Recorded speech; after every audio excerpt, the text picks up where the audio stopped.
Halo anak-anak semua, kembali lagi dalam channel Bimbel Online. Bagaimana kabar kalian semua? Semoga dimanapun kalian berada akan selalu sehat, tetap ceria, dan tentunya tambah semangat lagi belajarnya. Nah anak-anak, sebelum kita lanjut ke video pembelajaran kita kali ini, jangan lupa di subscribe dulu ya, agar anak-anak tidak ketinggalan akan video-video terbaru dari channel Bimbel Online. Anak-anak semua, di video pembelajaran kita kali ini, kita akan sama-sama membahas dan mempelajari mata pelajaran matematika untuk kelas 5 kurikulum merdeka. Kita akan sama-sama belajar di bab 2 di bagian latihan soal.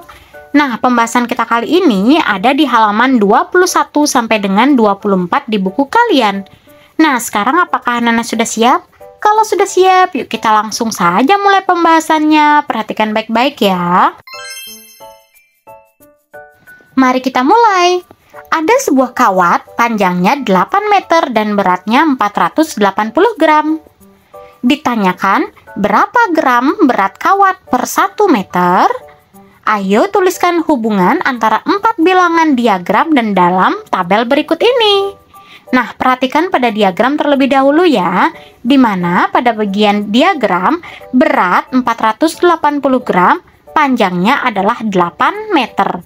Kemudian, berapa beratnya apabila panjangnya adalah 1 meter? Nah, sebelum kita lanjut anak-anak, untuk menyelesaikan ini, perhatikan pada keterangan berikut. Untuk membuat 8 menjadi 1, kita membaginya menjadi 8. Jadi, kita bisa mendapatkan jawabannya dengan 480 dibagi 8. Nah, 480 dibagi 8, yaitu 60. Dan dengan demikian, untuk panjangnya 1 meter, maka berat kawat adalah 60 gram. Kita lanjutkan untuk soal berikutnya. Berapa gram berat kawat yang panjangnya 15 meter? Ayo jawab pertanyaan tersebut dengan menggambar diagram dan tabel berikut ini. Sebelum lanjut untuk menyelesaikannya, perhatikan apa yang disampaikan oleh siswa berikut. Kita tahu berat kawat per 1 meter dari soal nomor 1, tapi kalau melihat soal nomor 1, berat 60 gram, panjangnya adalah 1 meter, dan demikian untuk yang nomor 2 ini pun sama, yaitu berat 60 gram, maka panjangnya adalah 1 meter. Sekarang berapa beratnya apabila panjang 15 meter? Nah, untuk mengetahui berapa beratnya apabila panjang 15 meter, caranya itu adalah 1 jadikan menjadi 15 dulu, dengan cara 1 dikali 15. Berikutnya, 60 dikali 15, itu 60 dikali 15 yaitu 900. Nah, dengan demikian, untuk panjang 15 meter, maka berat kawat adalah 900 gram. Untuk berikutnya, yaitu soal yang nomor 3, kita memotong kawat tersebut dan berat potongan kawat itu adalah 300 gram. Nah, berapa meter panjang potongan kawat itu? Ayo jawab pertanyaan tersebut dan menggambar diagram dan tabel berikut ini. Nah, di sini untuk panjang 1 meter, beratnya sudah diketahui, tapi 60 gram. Sekarang apabila 300 gram, maka panjangnya berapa meter? Nah, cara penyelesaiannya yaitu 300 dibagi dengan 60. 300 dibagi 60 yaitu 5. Nah, dengan demikian, maka untuk kawat dengan berat 300 gram, panjangnya adalah 5 meter. Selanjutnya, perhatikan pada keterangan. Kepadatan populasi dan berat per 1 meter disebut ukuran per kuantitas unit. Berikutnya yaitu yang nomor 4. Ayah dan kakak sedang memanen ketela rambat. Mereka mendapatkan 43,2 kg ketela rambat dari lahan seluas 6 meter persegi dan 62,1 kg ketela rambat dari lahan seluas 9 meter persegi. Yang ditanyakan, lahan manakah yang lebih banyak menghasilkan ketela rambat? Adapun untuk pertanyaan yang kedua, Bandingkan kedua lahan, manakah yang menghasilkan lebih banyak ketela rambat yang dipanen per 1 meter persegi? Nah, dari kedua pertanyaan tersebut, kita harus memahami bahwa untuk pertanyaan yang pertama yaitu hasil keseluruhan dari setiap lahan. Adapun pertanyaan yang kedua yaitu tentang hasil per 1 meter persegi dari masing-masing lahan. Nah, perhatikan kembali pada pernyataannya di mana lahan pertama luas 6 meter persegi menghasilkan 43,2 kg ketela rambat. Adapun lahan yang kedua dengan luas 9 meter persegi menghasilkan 62,1 kg ketela rambat. 43,2 kg dengan 62,1 kg itu lebih banyak 62,1 gram. Dengan demikian, maka lahan manakah yang lebih banyak menghasilkan ketela rambat? Yaitu lahan yang kedua, yang mana luas adalah 9 meter persegi menghasilkan lebih banyak ketela rambat. Untuk selanjutnya, berapakah hasil per 1 meter persegi dari masing-masing lahan tersebut? Nah, untuk lahan yang pertama atau lahan yang ke-1, berat ketela rambatnya yaitu 43,2 kg. Nah, adapun luasnya yaitu 6 meter persegi. Bila demikian, maka untuk berat setiap 1 meter perseginya itu berapa kilogram? Nah, untuk menghasilkannya dan untuk mengetahuinya caranya yaitu 43,2 dibagi dengan 6, di mana 43,2 dibagi 6 yaitu hasilnya adalah 7,2. Dan demikian untuk lahan 1 meter persegi, maka berat penghasilannya adalah 7,2 kg. Untuk berikutnya, lahan yang kedua, di mana berat ketela rambatnya yaitu 62,1 kg. Adapun luas lahannya yaitu 9 meter persegi. Bila demikian, maka untuk berat setiap 1 meter persegi itu berapa anak-anak? Caranya itu adalah 62,1 dibagi dengan 9. Nah, di mana 62,1 dibagi 9 yaitu 6,9. Nah, dengan demikian, maka berat per 1 meter persegi untuk lahan yang kedua yaitu 6,9 kg. Setelah kita ketahui berat untuk masing-masing lahan setiap 1 meter persegi, di mana untuk lahan 1 yaitu 7,2 kg dan lahan yang kedua yaitu 6,9 kg, sekarang ditanyakan manakah yang menghasilkan lebih banyak ketela rambat yang dipanen per 1 meter persegi. Nah, untuk yang lebih banyak ketela rambat yang dipanen per 1 meter persegi tentunya adalah yang menghasilkan 7,2 kg per 1 meter persegi yaitu lahan ke-1. Untuk berikutnya yang nomor 5. Ada 2 jenis permen. Permen jenis pertama seharga 12.000, berisi 10 permen. Permen jenis kedua seharga 10.400, berisi 8 permen. Nah, pertanyaannya kebanyakan permen jenis apa yang lebih mahal dan bandingkan harga setiap permen. Kita bandingkan terlebih dahulu untuk harganya.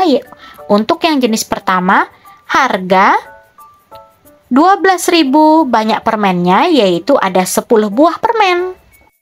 12.000 dibagi 10 yaitu 1.200.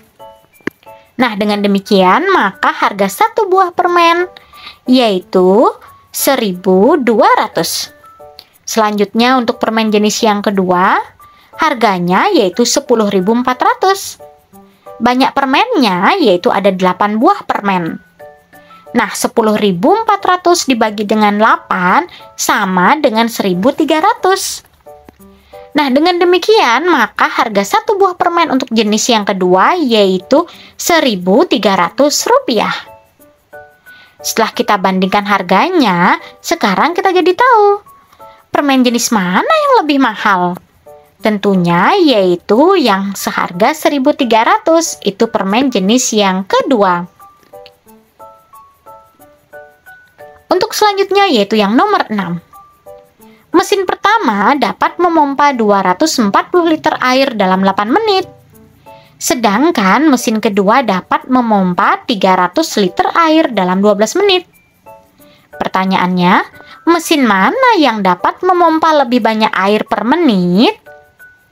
Nah, untuk mengetahui mesin mana yang dapat memompa air lebih banyak dalam 1 menit atau per menit, kita lakukan perbandingan. Untuk mesin yang pertama, 240 liter dalam 8 menit. Kita bagi saja ya, 240 dibagi 8 yaitu 30. Nah, dengan demikian maka mesin pertama 30 liter per menit atau dalam 1 menit. Kemudian untuk mesin yang kedua 300 liter dalam waktu 12 menit. Nah, 300 dibagi dengan 12 yaitu 25. Nah, dengan demikian mesin yang kedua yaitu 25 liter per menit atau setiap 1 menit. Pertanyaannya, mesin mana yang dapat memompa lebih banyak air per menit? Di sini mesin pertama mampu memompa 30 liter per menit. Mesin yang kedua 25 liter per menit. Nah, dengan demikian maka mesin yang mampu memompa air lebih banyak yaitu mesin yang pertama, yaitu memompa 30 liter per menit. Untuk berikutnya yaitu latihan. Sebuah traktor kecil dapat digunakan untuk membajak lahan seluas 900 meter persegi dalam 3 jam. Berapa luas lahan yang dapat dibajak oleh traktor tersebut selama 8 jam? Nah, untuk menyelesaikan soal ini, kakak akan gunakan diagram ya, dan juga menggunakan tabel. Perhatikan kembali ke soal, di mana 900 meter persegi dalam waktu 3 jam. Kita masukkan ke diagram dan juga ke tabelnya, yaitu 900 dalam waktu 3 jam. Nah, selanjutnya kita akan mencari terlebih dahulu dalam 1 jam itu berapa luas lahan yang bisa dibaca. Caranya yaitu 900 dibagi dengan 3, yaitu 300. Nah, setelah kita ketahui bahwa 1 jam mampu membajak seluas 300 meter persegi, selanjutnya apabila selama 8 jam itu berapa meter persegi jaraknya? Nah, 300 dikali dengan 8, di mana 300 dikali 8 yaitu 2400.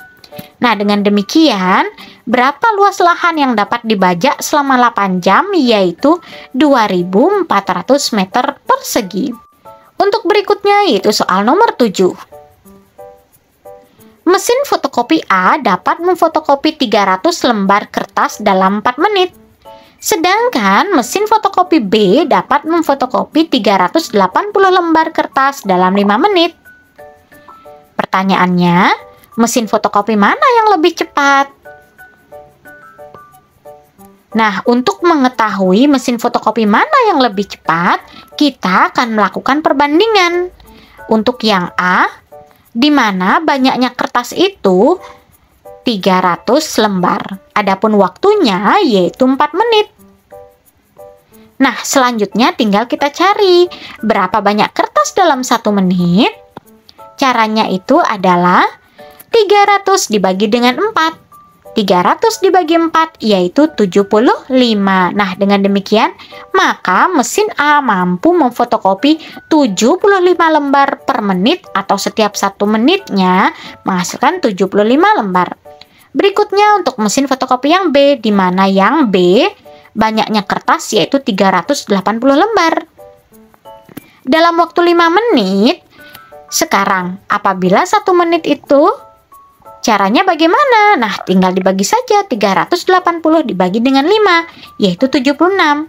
Jadi untuk yang mesin B mampu memfotokopi sebanyak 76 lembar per menit atau setiap 1 menitnya.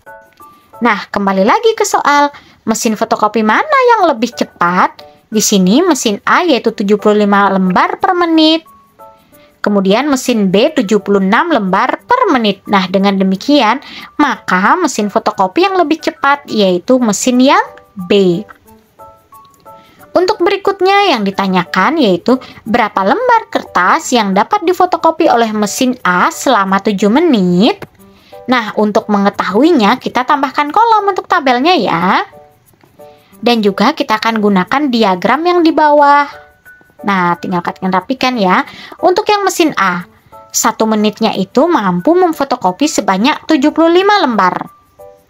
Sekarang, apabila selama 7 menit, maka mampu menghasilkan berapa lembar? Caranya yaitu 75 dikali dengan 7. 75 dikali 7 yaitu 525.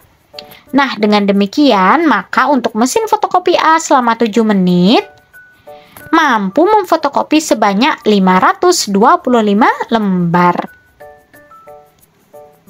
Untuk berikutnya yang ditanyakan yaitu berapa menit waktu yang dibutuhkan oleh mesin B untuk memfotokopi sebanyak 1140 lembar kertas. Nah, kita gunakan diagram dan juga tabel untuk menyelesaikan soal ini ya. Di sini 1 menitnya mampu memfotokopi 76 lembar. Nah, sekarang apabila banyak kertas adalah 1140 lembar, maka berapa menit waktu yang diperlukan? Nah, cara menyelesaikannya itu yaitu adalah 1140 dibagi dengan 76. 1140 dibagi dengan 76 yaitu ketemu 15. Nah, dengan demikian maka mesin B untuk memfotokopi sebanyak 1140 lembar kertas membutuhkan waktu 15 menit. Untuk berikutnya yaitu menyelidiki pemanasan global menggunakan pengukuran per unit. Pemanasan global dapat menyebabkan berbagai masalah seperti kenaikan permukaan air laut dan masalah dalam produksi pangan. Salah satu penyebab pemanasan global adalah meningkatnya kadar karbon dioksida di udara. Nah, selanjutnya, ayo temukan berapa banyak peningkatan kadar karbon dioksida di Jepang. Temukan juga berapa banyak peningkatan kadar karbon dioksida per orang. Tunjukkan hasilnya menggunakan diagram batang dan diagram garis. Baiklah, kita akan selesaikan ya terlebih dahulu untuk mengisi tabelnya. Pada tahun 1990, kadar karbon dioksida dalam 10.000 kg yaitu 114.400.000. Adapun untuk populasinya yaitu dalam 10.000 12.361. Nah, sekarang yang ditanyakan kadar karbon dioksida per orang dalam kilogram.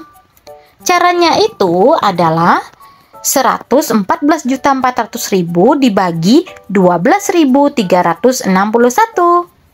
Yaitu hasilnya adalah 9.250 Selanjutnya tinggal kita bulatkan saja. Di sini angka yang menempati pada belakang koma tempat desimal pertama yaitu angka 9. Nah, dengan demikian kita bulatkan ke atas di mana di depannya ditambahkan 1 menjadi 9.255.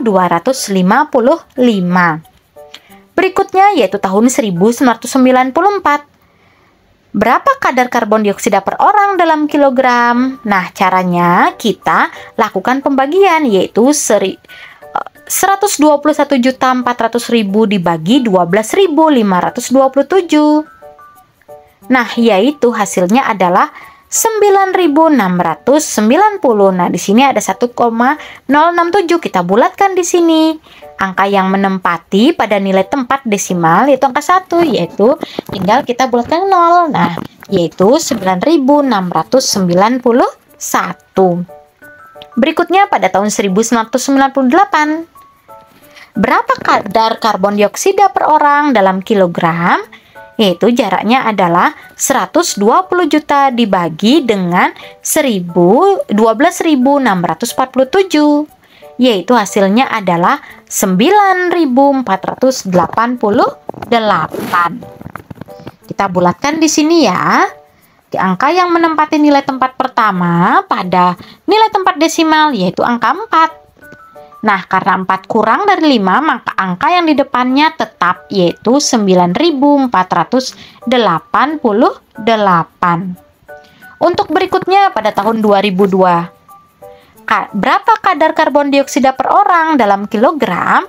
Caranya itu 127.900.000 dibagi 12.749 sama hasilnya adalah 10.032,159, maka dibulatkan menjadi 10.032. Berikutnya pada tahun 2006. Berapa kadar karbon dioksida per orang dalam kilogram? Syaratnya itu adalah 127.400.000 dibagi dengan 12.777. Nah, hasilnya yaitu adalah 9.970. Nah, 1,041 kita bulatkan menjadi 9.971. Selanjutnya, nah, setelah kita masukkan data untuk kadar karbon dioksida per orang, selanjutnya kita akan diminta untuk menemukan berapa banyak peningkatan kadar karbon dioksida di Jepang. Nah, untuk rentang tahun 1990 sampai dengan 1994 yang semula 114.400.000 menjadi 121.400.000. Melihat dari data tersebut, kita bisa tahu bahwa pada rentang tahun ini ada peningkatan atau kenaikan karbon dioksida yaitu sebesar 7 juta kilogram. Berikutnya untuk rentang tahun 1994 sampai dengan 1998 yang semula 121.400.000 menjadi 120 juta. Nah, di sini ada penurunan kadar karbon dioksida yaitu sebanyak 1.400.000. Berikutnya rentang 1998 sampai dengan 2002 yaitu yang semula 120 juta menjadi 120.900.000. Nah, di sini terjadi kenaikan kadar karbon dioksida yaitu sebesar 7.900.000.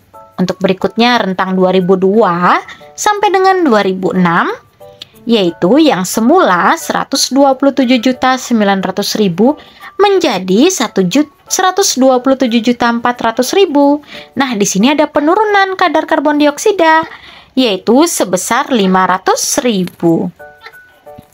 Nah, untuk selanjutnya diminta juga temukan berapa banyak peningkatan kadar karbon dioksida per orang. Tunjukkan hasilnya menggunakan yang namanya diagram batang dan diagram garis. Kita akan membuat terlebih dahulu untuk diagram batangnya ya. Nah, di sini untuk garis horizontalnya yaitu dalam bentuk 4 tahun dan vertikalnya atau yang ke atas yaitu untuk karbon dioksida dalam bentuk kilogram. Nah, dimulai tahun 1990, kadar karbon dioksidanya per orang yaitu 9.225. Kemudian pada tahun 1994, kadar karbon dioksidanya yaitu 9.691. Pada tahun 1998, kadar karbon dioksidanya per orang yaitu 9.488. Pada tahun 2002, kadar karbon dioksidanya yaitu 10.032. Dan pada tahun 2006, kadar karbon dioksidanya yaitu 9.971. Inilah diagram batangnya dari kadar karbon dioksida per orang.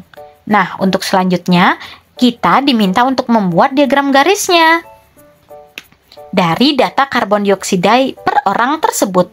Kita mulai pertama yaitu dari tahun 1990 sebesar 1.225.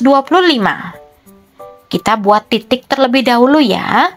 Kemudian tahun 1994 sebesar 9.691. Kita buat titiknya juga. Kemudian tahun 1998 sebesar 9.488. Kemudian tahun 2002 yaitu 10.032. Dan terakhir tahun 2006 yaitu 9.971. Untuk selanjutnya, tinggal kita buat garis yang menghubungkan titik-titik tersebut. Nah, inilah diagram garis untuk data kadar karbon dioksida per orang. Nah, untuk berikutnya menentukan berapa banyak peningkatan karbon dioksida per orang tersebut mulai dari tahun 1990 sampai dengan 1994, yaitu semula 922,5 menjadi 9.691, yaitu mengalami kenaikan sebesar 466. Berikutnya dari tahun 1994 sampai dengan 1998, yang semula 9.691 menjadi 9.488, mengalami penurunan, yaitu sebesar kadar karbon dioksida per orang yaitu 203, turunnya ya. Kemudian dari tahun 1998 sampai dengan 2002, itu yang semula 9.488 menjadi 10.032, mengalami yang namanya kenaikan, yaitu sebesar 544. Dan untuk tahun 2002 sampai dengan tahun 2006, yang semula 10.032 menjadi 9.971, mengalami penurunan sebesar 61. Nah, berikutnya yang nomor 9. Diagram berikut menunjukkan kadar karbon dioksida per orang untuk beberapa negara. Apa yang dapat kamu amati? Diskusikan jawabanmu dengan teman-temanmu. Berikutnya hanya untuk contoh saja ya anak-anak. Pertama, kita munculkan untuk datanya terlebih dahulu, di mana untuk USA yaitu atau Amerika Serikat yaitu sebesar 19.900. Kemudian untuk yang kadar karbon dioksida negara Rusia yaitu 11.000. Kemudian untuk Jerman, negara Jerman yaitu 10.000. Berikutnya untuk negara Jepang yaitu 9.900. Kemudian untuk United Kingdom yaitu atau Inggris yaitu 9.500. Dan yang terakhir yaitu Cina sebanyak 400. Nah, dari data tersebut kita bisa melihat anak-anak. Pertama, data tertingginya yaitu USA atau Amerika Serikat. Dan terendahnya adalah Cina, sebanyak 4.000. Nah, berikutnya kita melihat saja selisihnya. Di mana selisihnya itu yaitu 15.900. Nah, sedangkan selisih paling kecil adalah Jerman dengan Jepang yaitu 100. Nah, anak-anak, inilah video pembelajaran kita kali ini.